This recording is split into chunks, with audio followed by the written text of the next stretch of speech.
This week on City News, we've been sharing stories of passengers around the world left in travel limbo by Sunwing.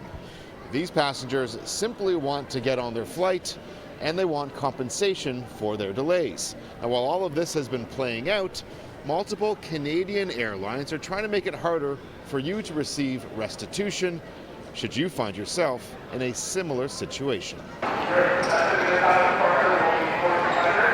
This megaphone of major disappointment has been echoing through Toronto's Pearson International Airport all week, deflating the sky-high travel hopes of thousands. You only have so many holiday days to utilize in a given year.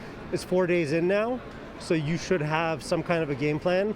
According to Sunwing's CEO, it was a third-party company hired to run its electronic check-in system that was gamed, a cyber attack that's yet to be solved and has left the airline to manually check in passengers, at times with a pen and a piece of paper. Travelers across the Western Hemisphere have been left holding the bag.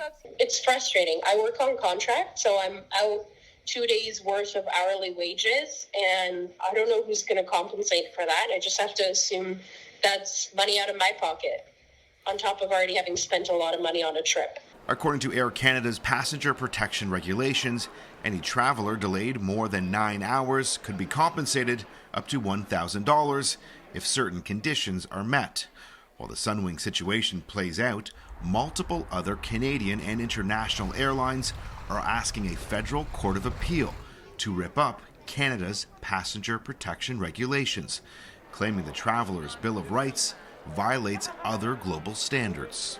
If Canadian Airlines were to succeed in their challenge before the Federal Court of Appeal, then it would mean that passengers in a situation like Sunwing may not be able to get lump sum compensation. Rewarding passengers cash compensation has been a hot-button topic, especially since the beginning of the pandemic when international travel was grounded.